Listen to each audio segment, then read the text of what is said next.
be like strangers on earth. Now, be like strangers.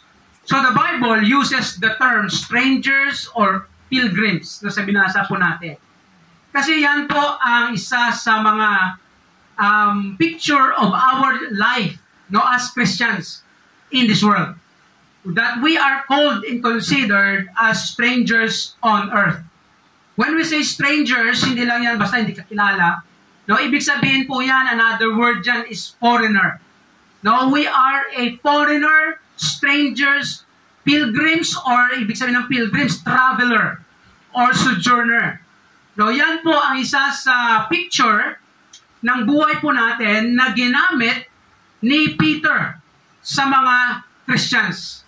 No, ayan po ang isa sa mga binigyan niya ng pansin, no, kasi ang word or terms na mga strangers or pilgrims or foreigners, no, there is a principles and implications sa buhay po natin ng mga Christians. Kaya sa verse 11, sabi niya, dearly beloved, no, he's talking about or to Christians, no, to those who are believers who scattered abroad. No, sabi niya, I beseech you as, no, or like strangers and pilgrims, where? Here on earth. Tayo po, mga bisita lang po tayo dito, or mga traveler, or strangers. For example, even tayo ng mga Pilipino, we are here in Macau, pero we are strangers. No, we are foreigners or pilgrims. Hindi unless kung residente ka. No, so that is the picture of Christians. And then sabi pa nga doon, balita sa chapter 1 verse 1, no, ang address niya dito sa mga Christians, no, Peter, an apostle of Jesus Christ, to the strangers scattered throughout Pontus, Galatia, Cappadocia, Asia, and Bithynia.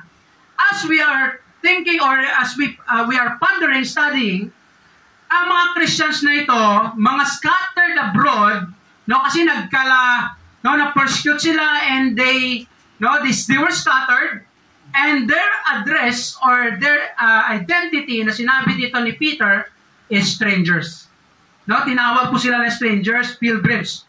Kaya po sa Christian life, ito po yun, isa pa. Another verse in Hebrews chapter 11 verse 13, sinabi din to ng author, sabi niya, these all died in faith. He's talking about to those Christians who died in faith. Ibig sabihin yung mga Hall of Fame. Yung mga Christians na namatay na nung una pa sa kanila. Sabi niya dito, not having received the promises, but having seen them afar off. Ito yung mga Christians na namatay, may promises sa Bible, pero marami sa kanila hindi nila na-experience on their lifetime. No, yung mga promises na ibang promises sa Bible, pero sabi nila nakita nila sa malayo. And were persuaded of them, na-encourage sila ng promises, and embraced them. And confessed that they were strangers and pilgrims on earth.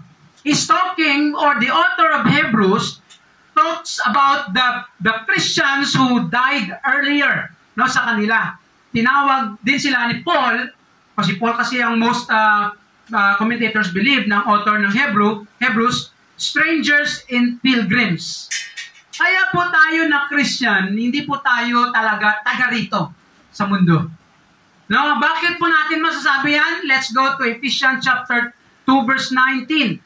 Ito naman, on the other hand, no, on the other side, sabi dito ni Paul, now therefore you are no more strangers and foreigners. Ito naman ang sabi niya, hindi na kayo strangers and foreigners, sa ano yan? Sa Diyos. On the other hand, on the other side. Strangers tayo dito sa mundo, pero hindi na tayo strangers sa Diyos. Kasi ganito yon. Ang isang tao na hindi Christian, stranger siya sa harap ng Diyos.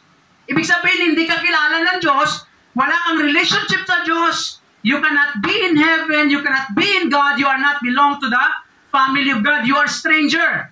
Yan ang taong hindi Christian. Pero yung tao, pag nung tumanggap sa kay Jesus, si believe on Jesus, sabi ni Paul, but fellow citizens with the saints. Naalala niyo yung saints na tayo na Christian? No? Tinatawag tayo na saints. Kaya sabi ni Paul sa mga Christians sa Ephesus, sabi niya, hindi na kayo strangers sa Diyos and foreigners. Pero ano kayo? Fellow citizens with the saints and of the household of God. Household of God is the family of God. And there is another term na sinasabi yan, we are the citizens of heaven.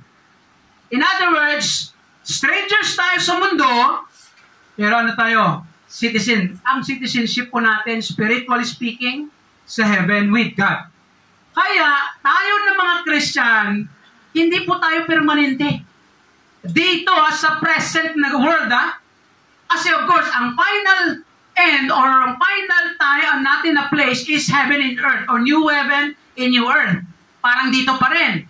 Pero yung present na mundo, hindi po tayo permanente dito. We are just like a pilgrim or stranger or foreigner in this world. And that is why we need to understand that. Why?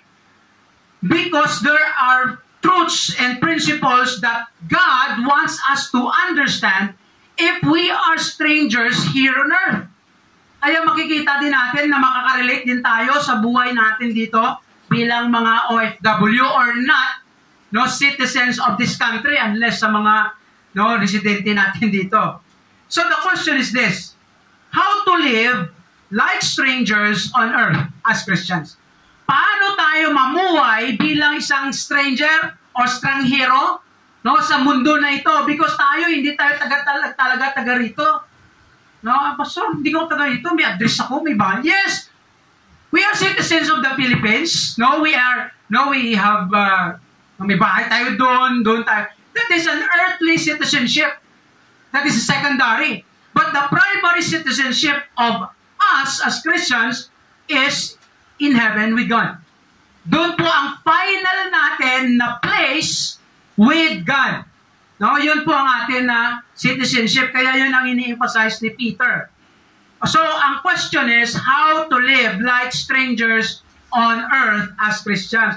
So, kung ikaw ay stranger sa isang lugar, paano ka mamuhay? Diba? Ano ang klaseng buhay meron ka if you are a stranger, not permanent on that place? Alam niyo bakit sinabi ni Paul sa kanila, you are strangers? Kasi nga, balik po tayo sa context of 1 Peter, na sila, ang mga Christians during that time, nagsasuffer. Meron silang mga kahirapan, persecuted sila, marami po silang mga problema sa buhay, iniinda probably ng mga illnesses, whatever it is. Kaya ang encouragement ni Peter sa kanila, hindi naman tayo talaga taga rito. Sige lang, matatapos din yan. Yan po ang isa sa mga encouragement. Pero ang question is this, paano tayo mamuhay? Kaya si Peter, balik po tayo sa verse 11. Dearly beloved Christians, I beseech you, I beg you. I encourage you, as strangers and pilgrims, kasi hindi kayo taga dyan, abstain from fleshly lusts. Umiwas. Pag sinabi mong abstain, to hold oneself, in other words, to control.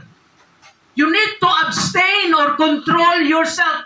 Ang word dito na fleshly lusts, it refers to not only to the sexual or sensual lusts, excessive desire, to the lust, but it refers to all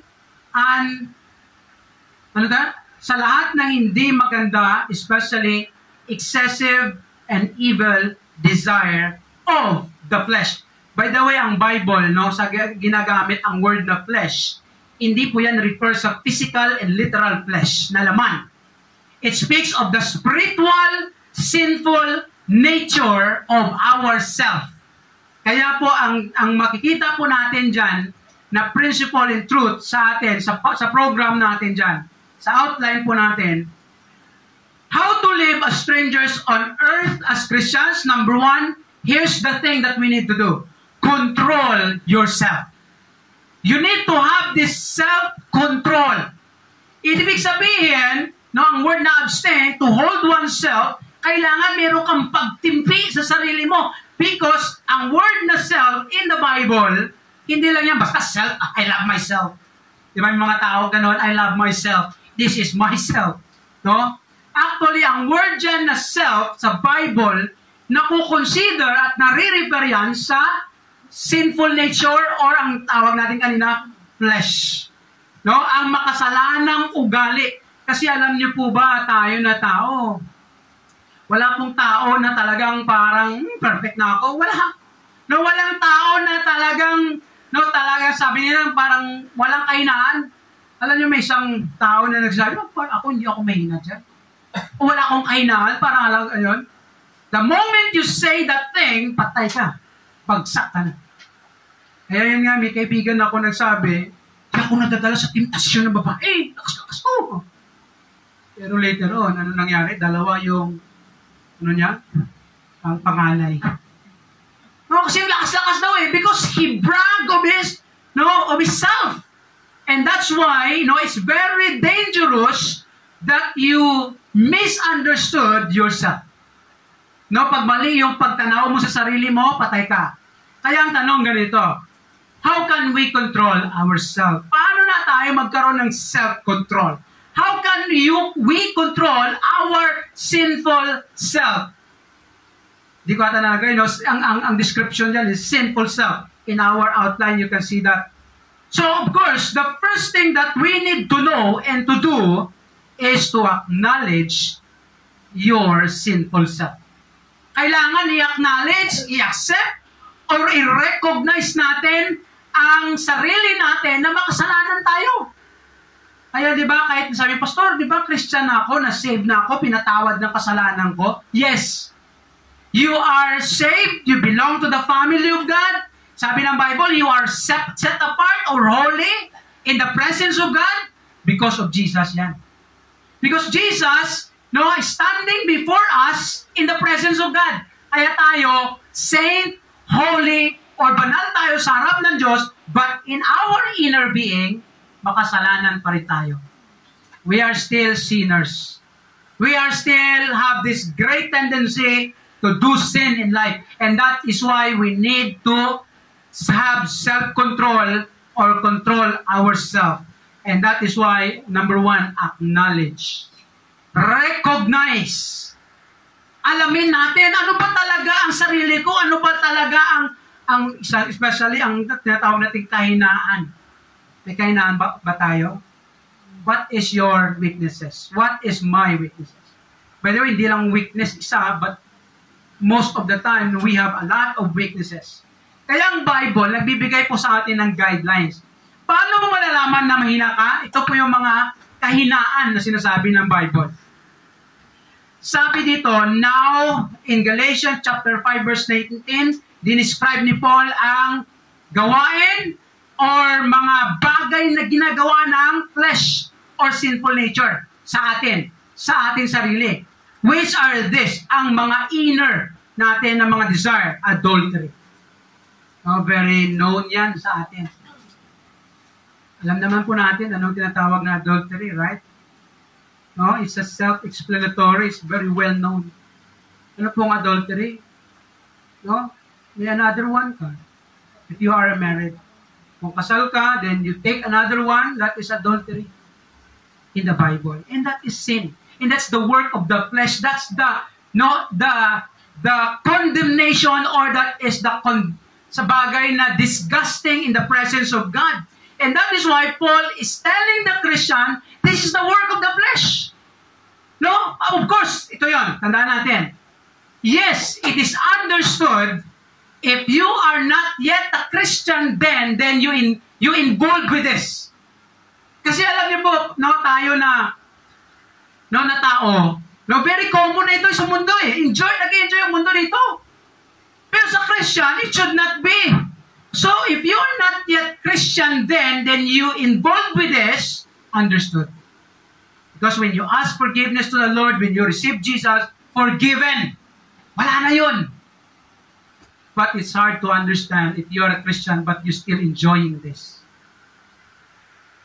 And sad to say, many people in the world claiming to be Christians, claiming to be in Christ, worshiping God, going to church, doing things, but enjoying adultery.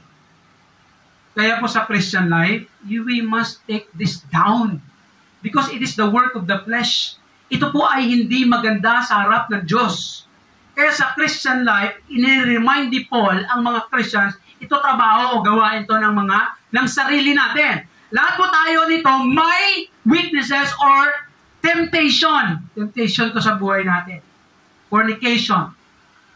So, alam na, fornication. Paso, anong pinagkaiba ng adultery at fornication? Fornication is sex outside of marriage. Nag-i-enjoy ka ng buhay na sex outside of marriage. That's fornication. Ibig sabihin, hindi ka kasal, pero nag-i-enjoy ka pa rin, nag-live-in. That's fornication in the Bible. Uncleanness, mga karumihan. Parang similar lang naman sila, karumihan sa mga ginagawa natin, lasciviousness, excessive desire, excessive things sa buhay, ano pa? Idolatry. Kaya isa to sa mga kinokondemn din ng Bible, ang idolatry, you have many gods. Either graven images man yan, bagay man sa buhay mo na parang sinasamba mo na, that's idolatry. Anything that replaces God in our heart, in our priority, that's idolatry. Pag yung inuuna lagi natin yung mga bagay sa mundo, tapos wala na ang Diyos, idolatry. We compromise God. And that is sin. Works of the flesh. Witchcraft sin. Kaya alam niyo, mga mangkukulam, hindi po yan sa Diyos. Mga albularyo, huwag kayo magpunta sa albularyo. May Christian na, tapos punta ako sa magpapahula o di ba? Ay, magpapaluya. Ano ba yun? Tawas, diba? May tawas pa, may luya pa. Luya ba yung tawag, di ba, sa Tagalog? Kaya minsan, pag merong ganun sa amin, tinatanong ka, ano ba, magpapaluya ka ba? O, hindi na, hilot lang. Wala nang luya. Kasi nakakaluya. Masama, sa Panginoon yan. Hatred. Ito pong work of the flesh, variance. Ang hatred is parang galit ka. Pag sinabi mong galit, iba naman yun eh. Sa Bible kasi, pag sinabi mong ang galit, hindi naman yan talaga masama. Ay sabi ni Paul, be angry and sin not. Pero meron din siyang sinabi dyan, get rid of anger. Why? Kasi pag galit ka, marami kang magawang mali. Kung galit ka man, huwag kang magawa ng mali. Try your best, pero another exhortation niya, on that passage in Ephesians, get rid as much possible, lalayuan mo yan, o itapon mo yan, iwasan mo yan. Hatred. Puot. Ito yung word na hatred. Kaya pag may puot ka sa nagalit or something, may puot ka sa ibang tao, that is the work of the flesh. Alam niyo kasi tao po tayo, may tendency po tayo na magkaroon nito. Parang inis ko sa diba? Parang ganun. May puot. Kaya alam niyo, that is the work of the flesh. Strife. Pag magkaroon ng away. Alam niyo, minsan pag nag-away, may works of the flesh. Division, wrath, sedition, heresies, yung mga wrong doctrines, envyings. Very simple in our self, but it is a big deal with God. Because this is the works of the flesh. Murders, pagpatay. In the Old Testament, physically murders, but in the New Testament, if you hate your brother, sabi ng Bible, you are a murderer.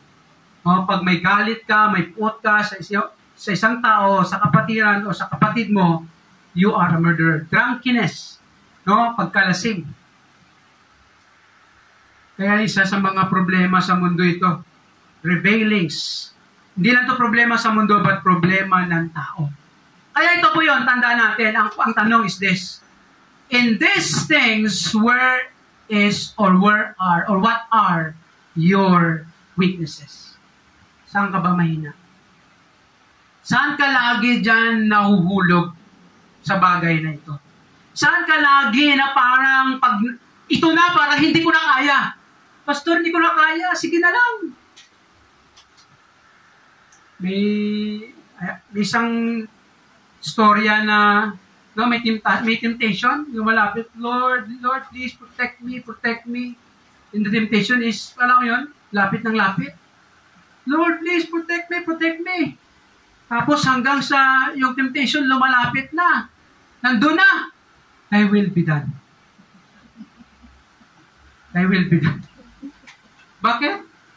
Wala na. No? Nag-enjoy na.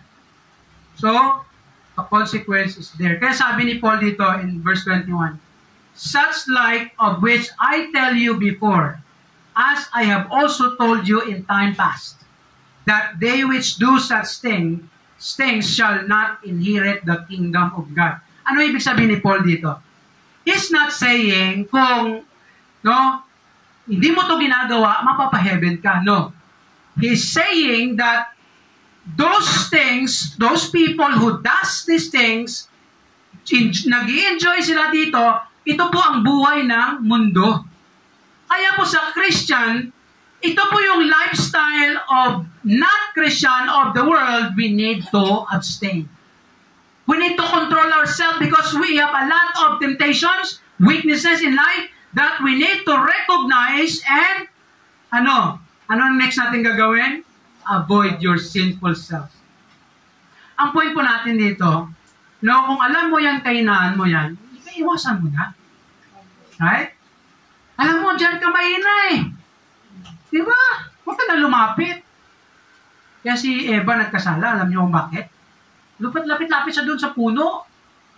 Huwag kang pumunta sa punong kasalanan. Si Eva, si Eve sa Bible, kaya nagkasala si Eve. Kasi anong ginawa niya? Lumapit siya doon. Lumapit siya doon sa puno, tapos nagtingin-tingin. Ang ganda naman ito. Tapos ano sabi ng demonyo, ni Satan through the serpents? Ay, sarap niya do. Kainin mo, sarap yan. Hindi, sabi niya, hindi dapat daw kainin to. Sabi ng Diyos kahit hawakan man lang, hindi pwede. Sabi niya, hindi. Sabi niya, mamamatay ako or kami. Pag kinain namin to, sabi ni Satanas, hindi joke lang yun. Hindi wala yung sa Bible, yung joke lang yun. Sabi ni Satan o ng serpent, hindi ka mamamatay. In fact, pag kinain mo to, you will be like God. You will be like Him to know evil and good. Kaya si Eve, nakita niya sarap-sarap ng prutas, gusto niya rin maging like God, wala na, doon na siya nahulog. And that is the problem many times in our life. If we don't learn to avoid those things in life, kung saan ka mahina, doon tayo mababagsak. Kaya ang principles and guidelines of the Bible, control yourself, acknowledge your sinful self, know it, and avoid your sinful self. As much as possible, iwasan natin. Kung saan ka mahina, mahina ka sa babae, mag-iwas ka sa babae. Tama? Mahina ka sa lalaki, mag-iwas ka sa lalaki. Kung mahina ka sa pera, itapon mo ang pera, hindi. Hirap na itapon mo yung pera. Tabi mo yung pera. Bigay mo sa iba. So, ayan po, kung anong weaknesses po natin, I believe we know our weaknesses. Right? Alam po natin kung anong kahinaan natin. Alam po natin kung saan tayo natitempt lagi. Diba? Kung may temptation ka sa bisyo, ay patay. Maghanap ka ng kaibigan na walang bisyo. Kasi makakatulong yun. So, anong gagawin sabi ng Bible dito? Avoid, ito yung principle o yung term ng Bible, that ye put off. Ibig sabihin nyo nga, avoid, itapon, kasi parang damit yung analogy dito ni Paul, put off, ilabas. Parang damit na hubarin mo yan sa buhay mo. That's how we avoid it. Ibig sabihin ko, yan ang kahinaan mo, yan ang problema mo sa buhay, iwasan mo na yan. Mahina ka sa cellphone, itapon na cellphone. Hindi, kailangan natin ng cellphone. Control is the key. Control. Lagay mo lang diyan. Sige lang, huwag ka munang, ang cellphone mo, tabi-tabi mo lang many times kung saan ka mahina. Put off concerning the former conversation, that is lifestyle of the old man. Ang old man dyan, another translation says, old self. Ang luma mong buhay, luma mong lifestyle na hindi maganda sa harap ng Diyos, as Christians, put off. Hubarin po natin yan. Pastor, paano yan? Christian ako, pinatawad na ako, andyan pa rin yan? Yes. Our sinful self still in our life. Kaya sabi dito ni Paul din, The night is far spent, the day is at hand. Let us therefore cast off the works of darkness, and let us put on the armor of light.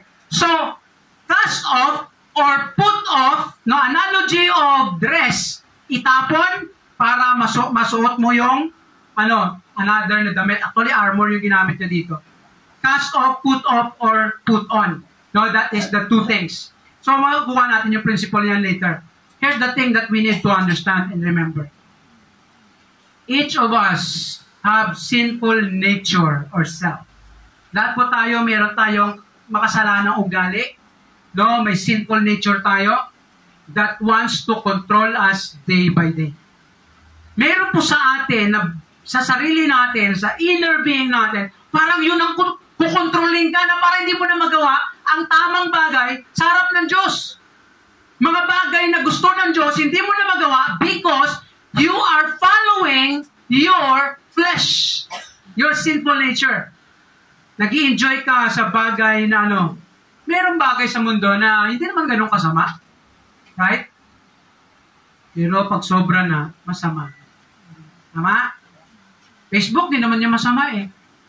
Right? Social media, di naman niya masama.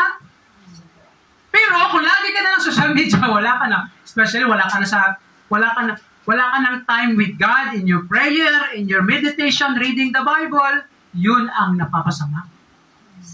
Inuuna mo pa yung mga bagay sa mundo sa Diyos.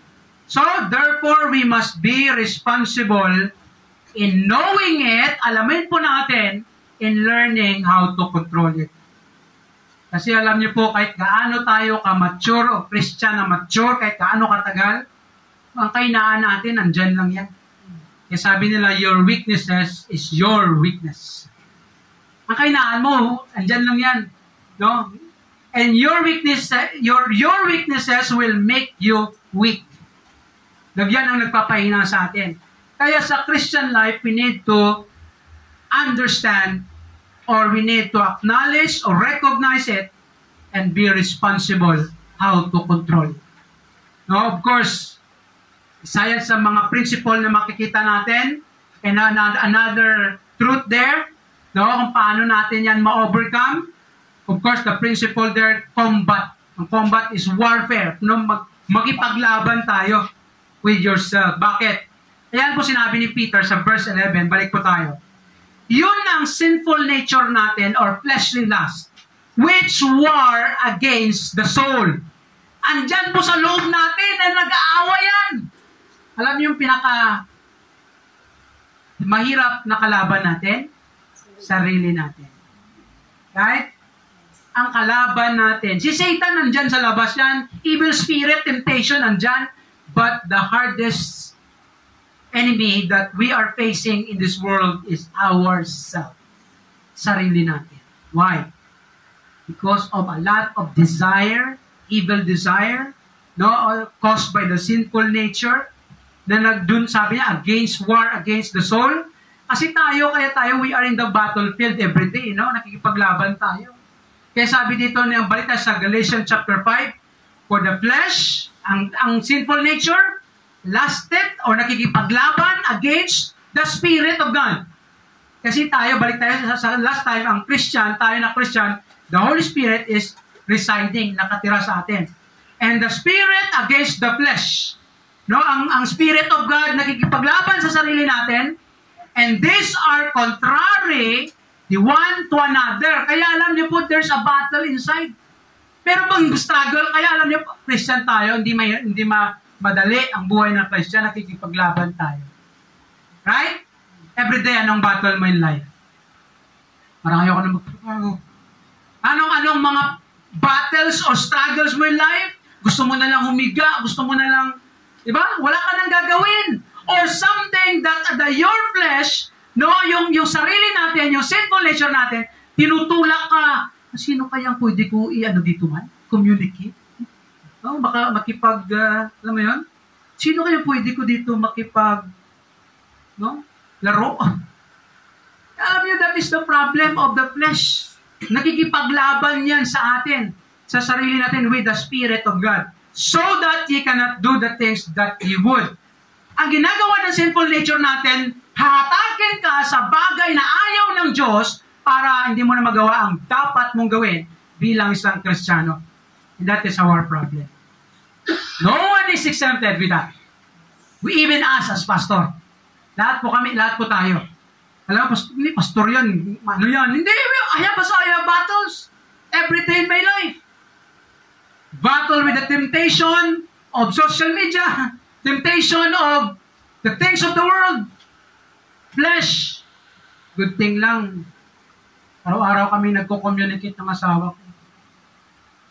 No, hindi lang, most of the time, in a day, we talk a lot. We communicate, we share things, although sometimes, may mga away din. Natural lang yun, ang away sa mag-asawa. Kahit sa may mga asawa dito, part yan ng buhay. Pero the good thing is, you settle it, you reconcile, and then you spend time, quality time, intimacy, and things. And that's the good thing. Kaya po, as Christians, we need to fight the battle. Kaya the question is, how to fight and win with our sinful lust or self? Paano tayo manalo sa battle na ito? Hindi po to in ourselves lang, wala tayong magagawa or hindi natin to magagawa. We cannot overcome our sinful self, but God gave us the Spirit of God. Kaya ang isa dyan, ang principle dyan para maging victorious tayo sa buhay, obey the Spirit of God. Kaya ang Spirit of God, binigay ng Diyos sa atin yan, para yan ang tutulong sa atin para mamuhay tayo ng tama.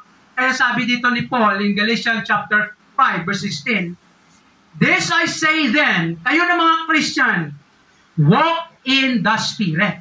Ang walk in the Spirit, hindi yan ibig sabihin, paano mo malalaman that you walk in the Spirit?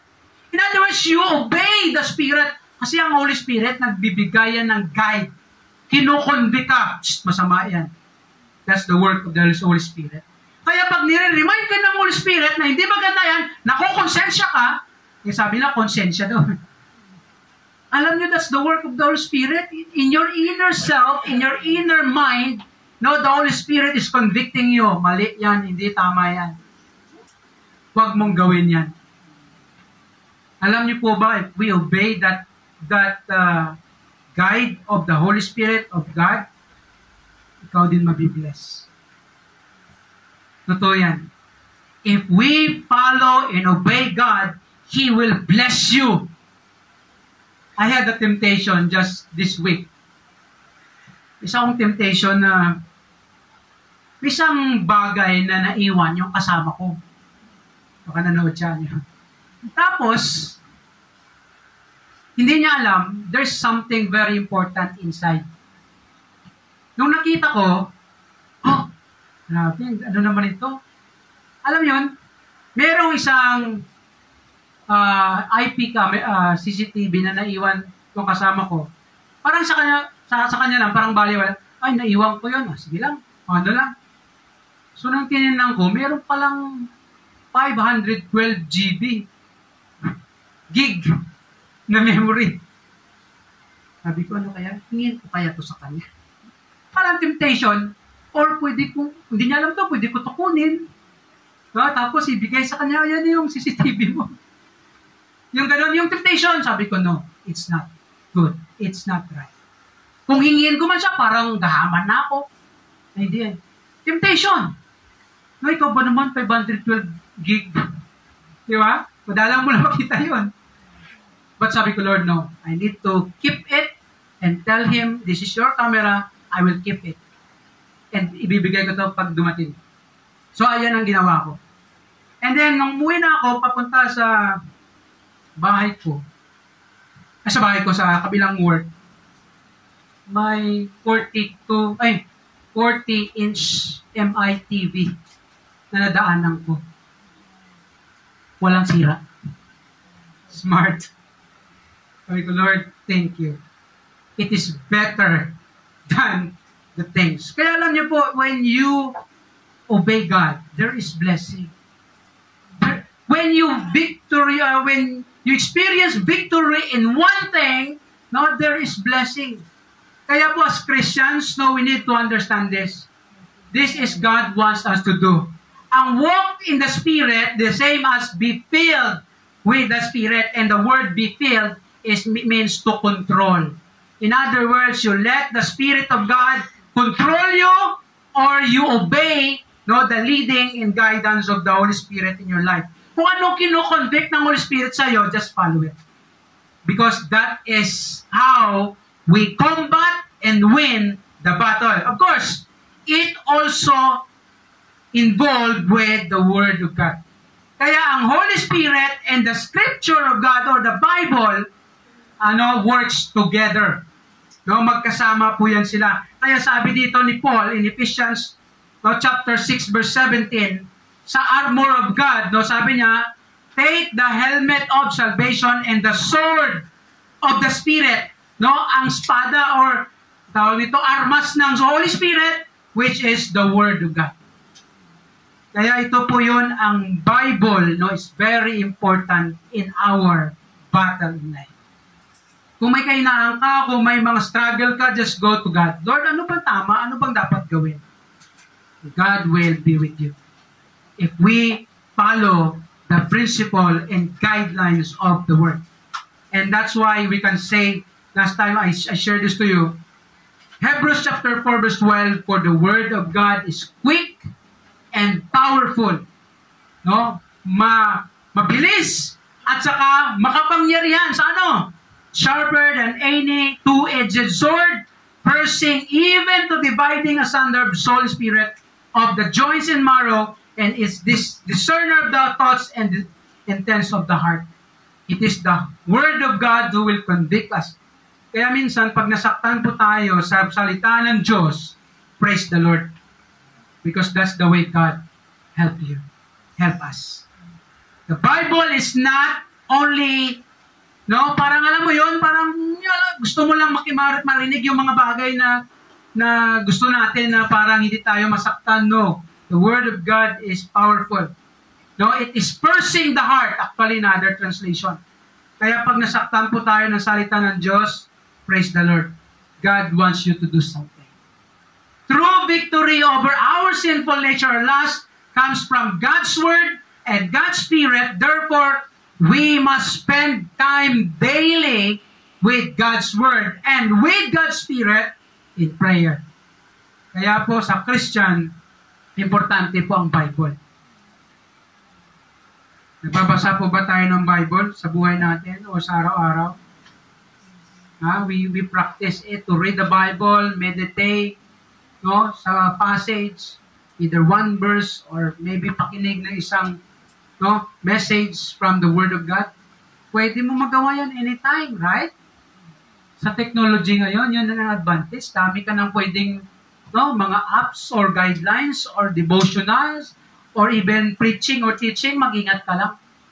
Kasi baka kung sino-sino lang pakinggan mo dyan, si Joseph Prince, si Joel Osteen, baka nakikinig kay Joel Osteen. Prosperity gospel yan. Daming membro din yan, pero hindi magandang tinuturo nila dyan. I mean, yung kanilang gospel, mayaman ka, magbe-milyonaryo ka, katulad din sa mga scammer.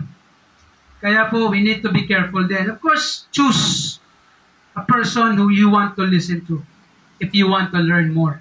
And then, finally, in this world, as we live as strangers, not only to control ourselves, combat the battle in ours with ourselves, ang sarili natin, magipaglaban tayo, inside and outwardly, we need to confirm our salvation.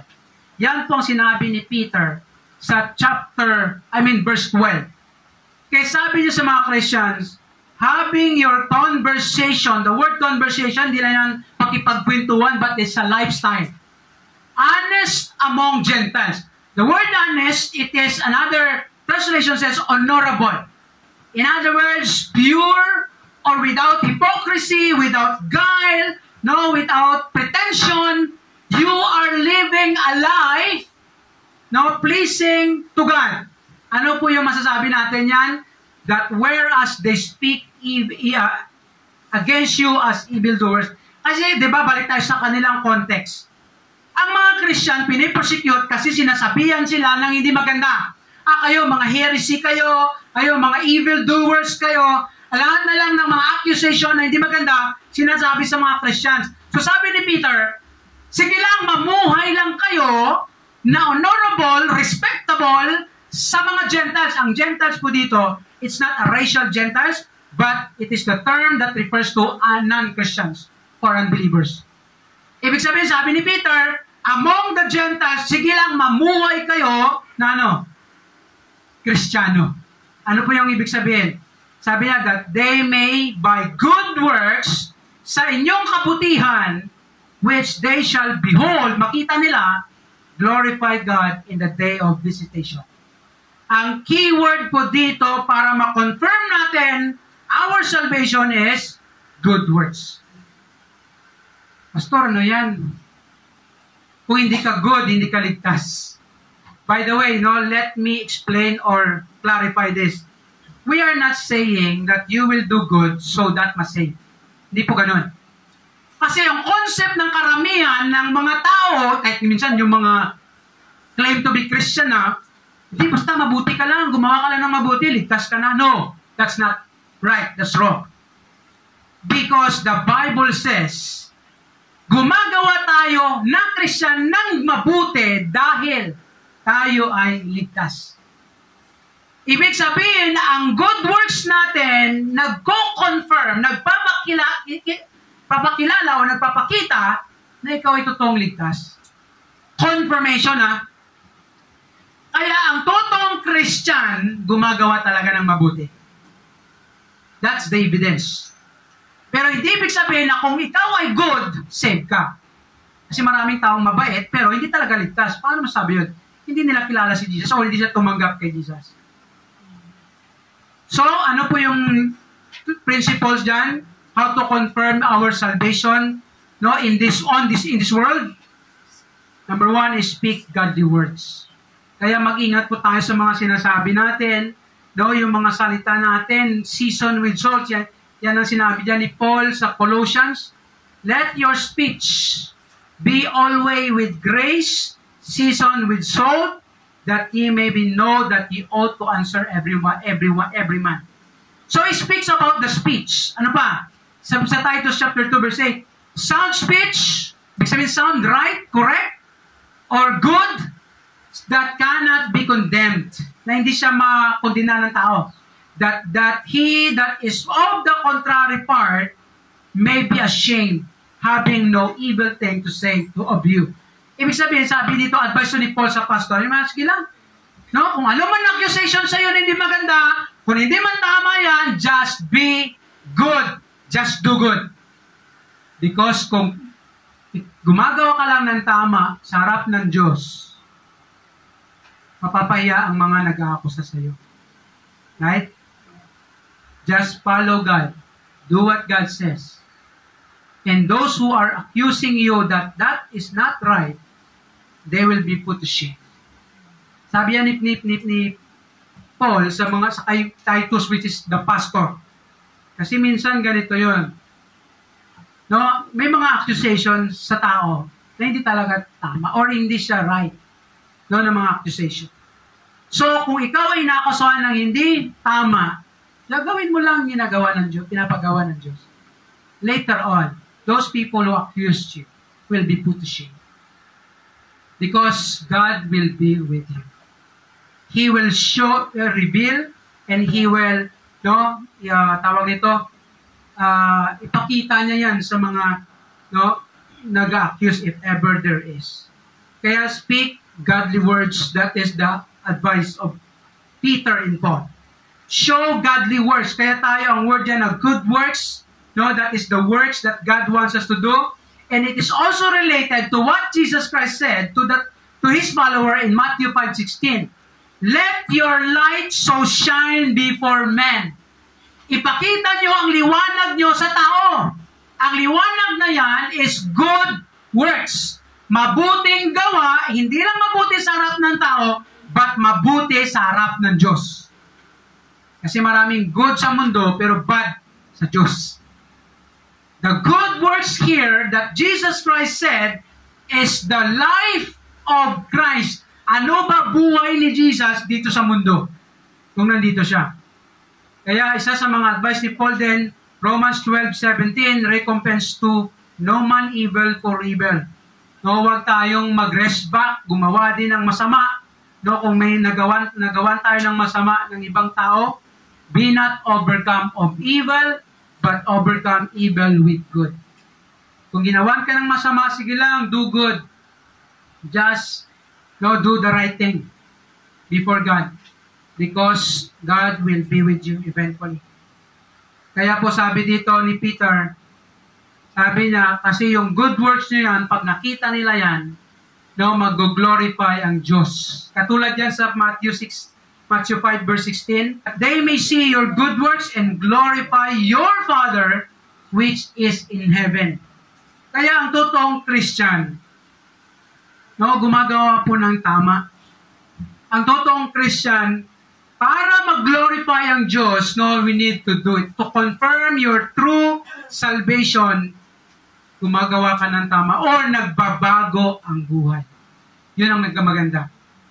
Kaya ang totoong tumanggap kay Jesus, kung kailan ka man tumanggap, starting that day, nag-grow, nag-change ang buhay. Lahat ng hindi magandang bagay, naiiba. Nagbabago. Kaya po, yan po ang confirmation. Kaya yan po ang advice ni Paul. Bilang mga Kristiyano dito sa mundo, we need to be like strangers. So, how to do that? Control yourself and combat with yourself. Makipaglaban ka sa sarili mo kasi ang kaaway natin, hindi lang po ang ibang tao, but sarili natin. Ay sabi ni James, hindi po nalagay dito, sabi ni James, sabi niya, ang temptation natin o yung mga inner desire natin, hindi yan galing sa Diyos. Yung mga bad na mga desire, galing yan sa sarili natin. Tayo, natitempt tayo, hindi dahil tinitempt tayo. Ikaw, tinitempt po talaga ako. Yes, temptation is outside. Right? But, that temptation will be temptation because you have a desire. Hindi mo pwede masabi nga, tinitempt niya kasi ako eh. Hindi, meron ka. May desire ka din. Because a temptation will never be a temptation if you don't have desire. Tama? It starts within. And that's why we need to fight within. First, fight with yourself. How is our self-control toward our sinful self? Paano natin pinaglalabanan ng sarili natin? Ang temptation ko lagi, laziness. No? Ako personally, isa sa mga temptation ko, laziness. Ano magtrabaho? Parang, diba? No? Pagod! Parang gusto mo nang humiga. Wala ka nang gawin. Pero kailangan mo eh. No? You need to do something. Temptation of, diba? Marami tayong temptation. We need to fight. Are we winning or in our daily battle with ourselves? Nananalo ba tayo sa isang linggo? Ilang beses ba tayo naging victorious? Pastor, ako isang araw lang. Isang araw lang, the rest na araw, wala. Alam mo, mahirap, no? Mahirap pag nahulog ka sa temptasyon. Sa isang araw, wala, bagsak ka. Right? Parang wala ka ng gana sa mundo, wala ka ng gana sa buhay, sa bagay. Wala ka ng gana sa Diyos. That's the reason why people don't care. They don't care of God. They don't care of the things of God. They don't have the enjoyment because they were defeated. And do people see the light of Christ in our life? Ang light na dyan na sinasabi ng Bible, yun ang good works or life ni Jesus. No, kung anong buhay ni Jesus Christ dito, nakikita ba ng tao sa atin yan? Especially ng mga unbeliever or not Christian. No, these people, masabi nila na, ay, Christian talaga to. No, kasi ang ginagawa niya, right? No, maganda. Kaaya-aya sa harap ng Diyos.